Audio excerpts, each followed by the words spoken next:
सभी भक्तों को राधे राधे, जय श्री कृष्णा। भक्तों, आज हम कार्तिक महात्म के अध्याय 14 का श्रवण करेंगे, जिसमें बताया गया है कि नारद भगवान दैत्य जलंधर के यहाँ पर जाते हैं। इस तरह से, हे राजन, इस प्रकार उसको धर्मपूर्वक राज्य करते देखकर देवता क्षुब्ध हो गए। उन्होंने देवादिदेव भगवान शंकर का मन में स्मरण करना प्रारंभ कर दिया। कितने ही प्रकार से स्तुति की, तब भक्तों की कामना पूरी करने वाले शंकर जी ने नारद जी को बुलाकर देव कार्य करने की इच्छा से उनको देवपुरी भेजा। शंकर भक्त नारद भगवान शंकर की आज्ञा से देवपुरी में गए। इंद्र आदि सभी देवता व्याकुल हो शीघ्रता से उठकर श्री नारद जी की स्तुति करने लगे। उत्कंठा भरी दृष्टि से सबने नारद जी की ओर देखा।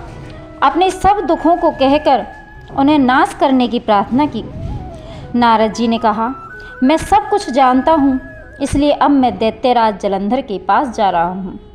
ऐसा कह देवताओं को आश्वासन देकर श्री नारद जी जलंधर की सभा में आए। जलंधर ने नारद जी के चरणों की पूजा कर हंसते हुए कहा, हे ब्राह्मण, कहिए आप कहाँ से आ रहे हैं और कहाँ कहाँ पर आपने क्या क्या देखा, यहाँ कैसे आए हैं? मेरे योग्य जो सेवा हो उसके लिए मुझे आज्ञा दीजिए।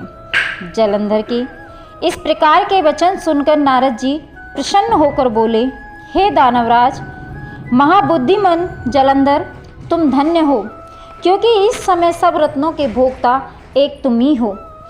हे दैत्य श्रेष्ठ, अब आप मेरे आगमन का कारण सुनिए, जिसके लिए मैं आज यहाँ आया हूँ। हे दैत्यराज, मैं स्वेच्छा से कैलाश पर्वत पर गया था, जहाँ 10,000 योजनों में कल्प वृक्ष का वन है। वहाँ पर मैंने सैकड़ों कामधेनुओं को घूमते हुए देखा, तथा यह भी देखा कि वह वन चिंतामणि से प्रकाशित परम दिव्य, अद्भुत और सब स्वर्णमय है।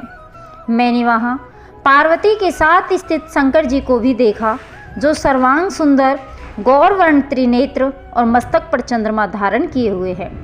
यह देखकर मुझे बड़ा आश्चर्य हुआ कि इनके समान समृद्धिशाली त्रिलोक में कोई है या नहीं।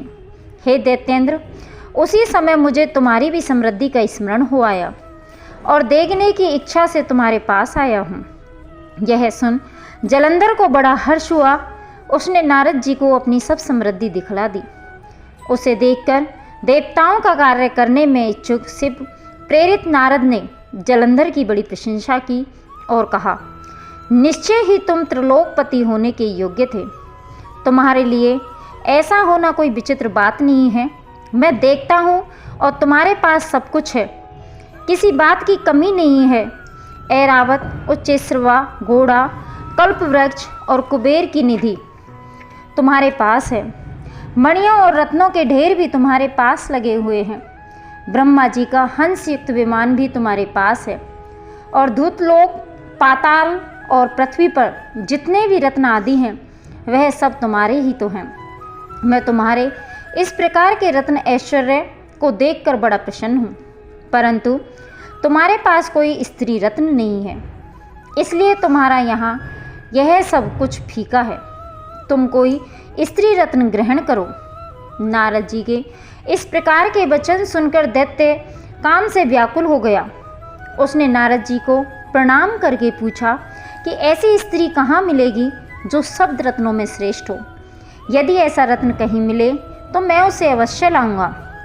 देवर्षि नारद बोले, ऐसा रत्न तो कैलाश पर्वत पर योगी शंकर के पास ही है। उनकी सर्वांग सुंदर पत्नी देवी पार्वती बहुत ही मनोहर है। उसके समान सुंदरी मैंने आज तक नहीं देखी। शंकर से बढ़कर समृद्धिवान दूसरा कोई नहीं है। उसके इस रत्न की महिमा तीनों लोकों में कहीं पर भी नहीं है। तभी तो परम विरक्त आत्माराम शंकर भी उसके वश में हो गए हैं। देवर्षि नारद उस दैत्य से ऐसा कहकर अन्य कार्य करने की इच्छुक से आकाश मार्ग में चले गए। इस तरह से हमारा ये 14वां अध्याय समाप्त होता है। भक्तों, यदि आपको हमारी कथा अच्छी लगी तो लाइक करें, कमेंट करें और चैनल को सब्सक्राइब करें, जिससे आने वाले कार्तिक महात्म के अध्याय भी आपको मिलते रहें।